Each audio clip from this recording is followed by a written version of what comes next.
एक बार फिर से आप सभी का बहुत बहुत स्वागत है परीक्षा वर्ल्ड के इस यूट्यूब चैनल में। दोस्तों, ग्राम समाज एवं विकास का आज हम एक और मोस्ट इम्पॉर्टेंट टॉपिक कवर करेंगे। इस टॉपिक का नाम है ग्रामीण सामाजिक विकास। इस टॉपिक से जुड़े और टॉप 40 जो क्वेश्चन आंसर बन सकते हैं उनको हम आज के इस वीडियो में डिस्कस करने वाले हैं। दोस्तों, ये जो आपका टॉपिक है ग्रामीण परिवेश का जो सिलेबस जारी किया गया था उस पर मेंशन है, तो इसी टॉपिक से जुड़े जो इम्पॉर्टेंट 40 क्वेश्चन और आंसर बन सकते हैं उनको आज के इस वीडियो में डिस्कस करने वाले हैं हम।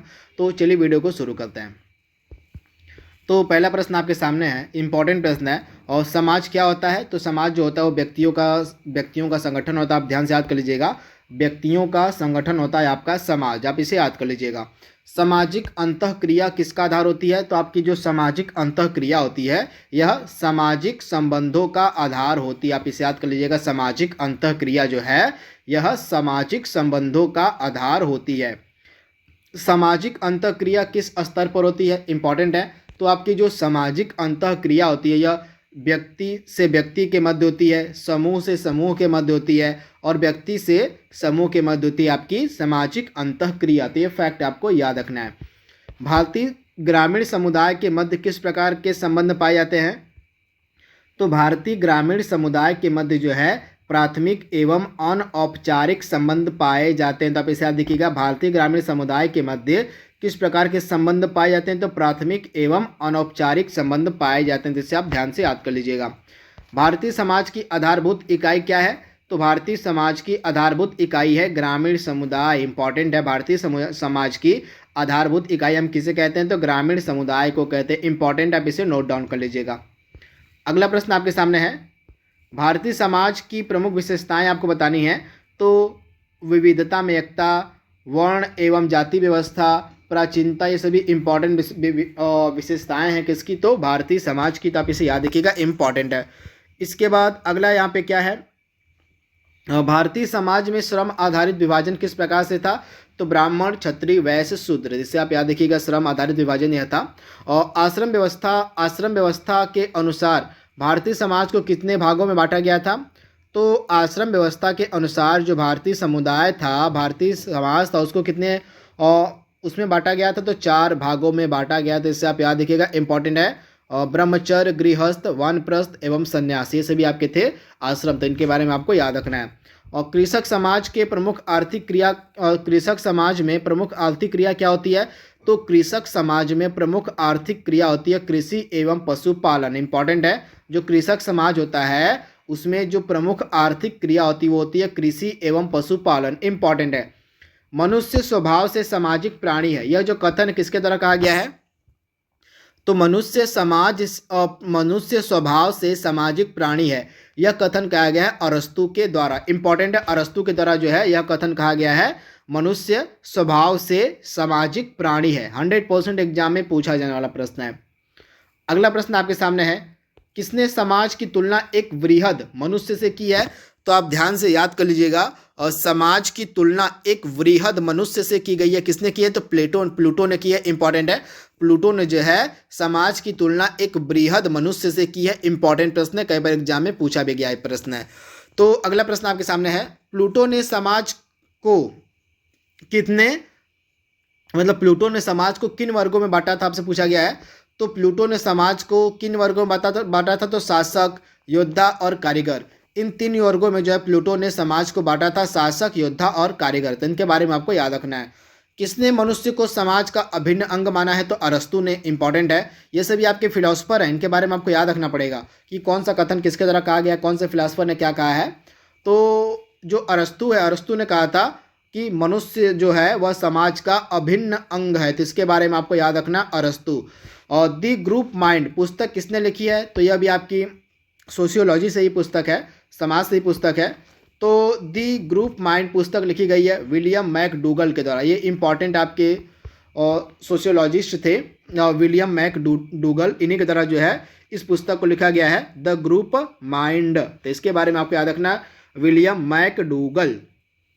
यह कथन आपको बताना किसका है? समाज व्यक्तियों का योग है, समाज व्यक्तियों का योग है तथा उसका पृथक व्यक्तित्व है और एक सच्ची इकाई है जो अपने अंगों की गतिविधि का ढंग तथा उसका स्वरूप निर्धारित करता है। तो यह जो कथन आपके सामने दिया गया है इस कथन को किसके द्वारा कहा गया है? तो यह जो कथन है समाज व्यक्तियों का योग है, समाज व्यक्तियों का योग है और उसका पृथक व्यक्तित्व है और एक सच्ची इकाई है जो अपने अंगों की गतिविधियों का ढंग तथा उसका स्वरूप निर्धारित करता है। तो इसका राइट आंसर हो जाएगा विलियम मैकडूगल। यह जो कथन है मैकडूगल के द्वारा ही कहा गया है, तो आप इसे याद रखिएगा। राइट आंसर आपका क्या हो जाएगा? William McDougall.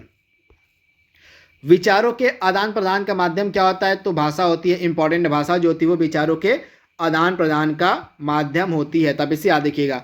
ग्रामीण आर्थिक संरचना का सीधा संबंध किसके साथ होता है? तो कृषि अर्थव्यवस्था के साथ होता है। इंपॉर्टेंट है।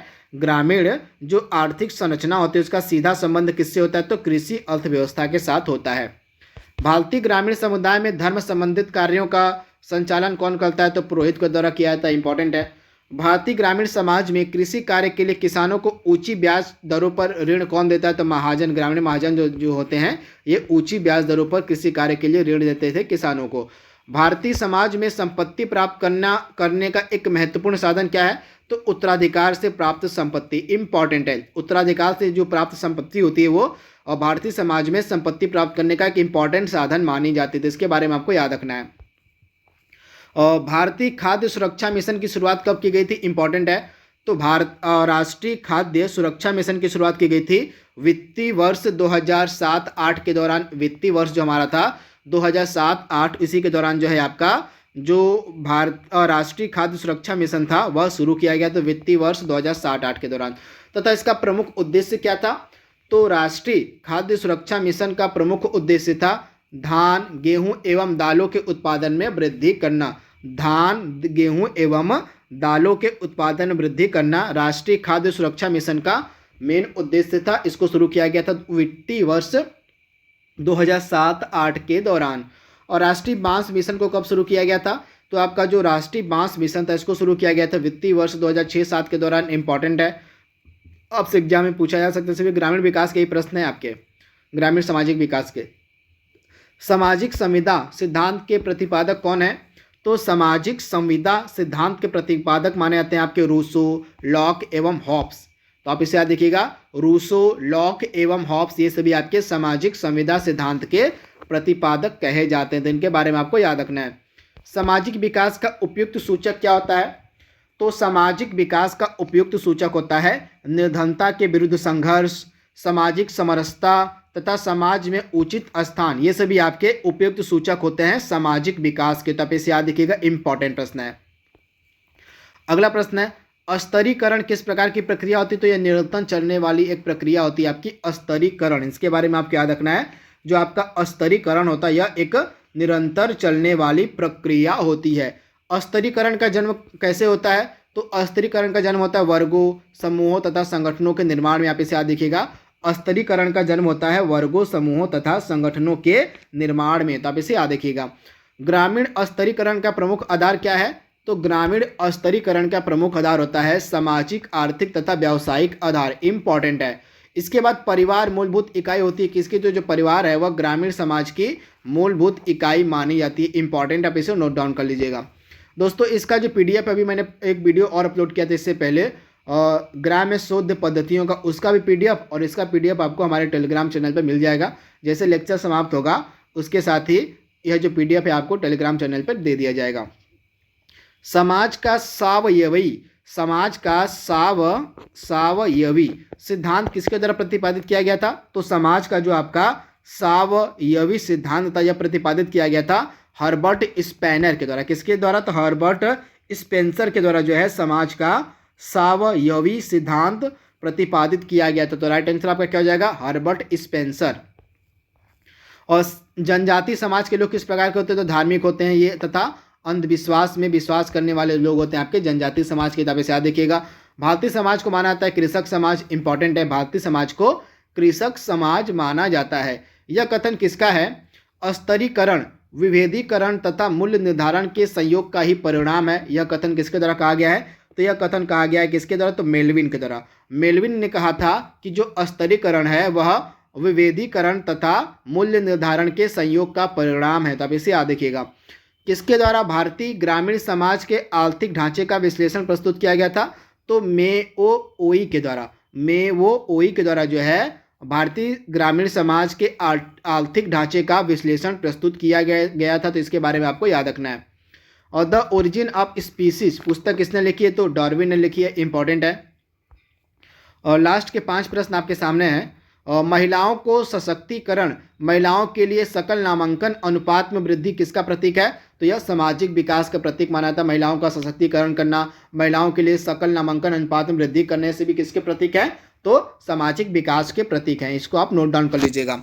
समाज एक अधिजैविक व्यवस्था, यह कथन किसने कहा था, तो हर्बर्ट स्पेंसर ने कहा था समाज एक अधिजैविक क्या है, तो व्यवस्था है, जिसके बारे में आपको याद रखना है, हर्बर्ट स्पेंसर। काश्तकार, पर्यवेक्षी कृषक, भूस्वामी आदि किसकी इकाई है, तो ऐसे भी आपके कृषक समाज की इकाई होते हैं। काश्तकार, पर्यवेक्षी कृषक, भूस्वामी, ये सभी आपके कृषक समाज की इकाई होते हैं। व्यावसायिक संस्कृति, विचलन, आधुनिक परिवार की उत्पत्ति आदि किसकी विशेषता है, तो औद्योगिक समाज की विशेषता होती है आपकी। व्यावसायिक संस्कृति, विचलन, आधुनिक परिवार की उत्पत्ति, तो आप इसे याद रखिएगा। इसके बाद ग्रामीण अर्थव्यवस्था का प्रमुख आधार क्या है, तो ग्रामीण अर्थव्यवस्था का प्रमुख आधार है कृषि तथा पशुपालन। 100% एग्जाम में आपसे पूछा जाएगा।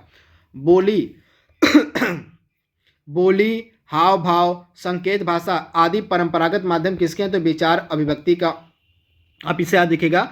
विचार और अभिव्यक्ति का जो परंपरागत माध्यम वो क्या होता है, तो बोली हो गया, हाव भाव हो गया, संकेत हो गया और भाषा हो गया। आज का लास्ट प्रश्न हमारा है, ग्राम भू प्रबंध समिति का अध्यक्ष कौन होता है, तो ग्राम प्रधान होता है, तो इसके बारे में आपको याद रखना है। तो दोस्तों ग्रामीण सामाजिक विकास टॉपिक के टोटल 42 प्रश्नों को हमने यहाँ पे डिस्कस किया है। आई होप यह टॉपिक आपको पसंद आया होगा। इस टॉपिक को आप बस याद कर लीजिएगा, यहाँ से 1 से 2 प्रश्न मुश्किल से देखने को मिलेंगे, तो इसको आप एक बार जरूर पढ़ लीजिएगा। तो आज के लिए बस इतना ही। Thank you, thanks for watching, thank you.